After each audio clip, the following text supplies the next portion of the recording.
Hi, Eric Mercia here with another episode of Tech Tip Tuesday. This week it's going to be a little bit less of a tech tip and more of an FYI.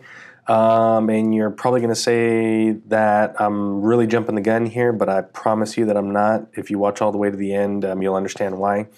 A lot of things going on in the Microsoft world.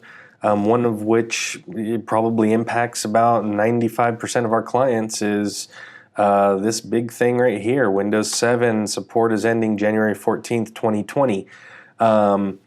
Just to kind of clear up some misconceptions, that doesn't mean that Windows 7 will stop working on January 14th, 2020. Doesn't mean your computer is going to blow up and go up in flames and smoke. What it does mean, though, is between now and really I would recommend, the end of 2019, you really need to be budgeting for and actively either upgrading Windows 7 computers that you have to Windows 10 or just going through a refresh replacement cycle. Even though these systems are not going to stop working on this date, your business or your home or wherever you have these systems are going to become very vulnerable and susceptible to security breaches, because after this date, Microsoft will no longer be releasing security updates. It's not a big issue, but it is a big issue, and it's definitely something that you want to take the time now. I guess we got, about a year and a half or so before that date to start planning for and budgeting. That way you don't, get hit with a big surprise IT budget at the end of next year.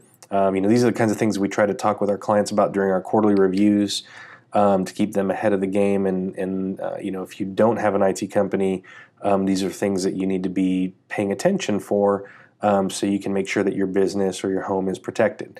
Along those same lines, this guy right here, Server 2008 R2, this doesn't affect as many of our businesses because we've been actively that we support, that we've been actively upgrading them for quite some time now. But I'd say there's probably still about 50 or so % of them that are still on 2008 R2 for one reason or another, either because an application requires it or there just really wasn't a good reason to upgrade. Well, if you have any servers that are on Server 2008 R2 or Small Business Server 2011, which also uses Server 2008 R2, or any other products that are in that same family that you can see here, those are also going the way of the dodo on that January 14th, 2020 date.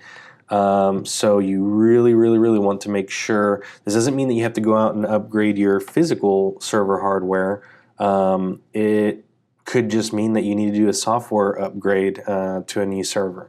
There's a lot of different ways that you can go about doing that. It's something you want to discuss with your IT provider and have them walk you through. But these two things are very important, especially folks that have HIPAA compliance, PCI compliance, or any regulatory compliance. These are going to be very big issues for you come the end of next year. So you want to try to stay ahead of the game and address that.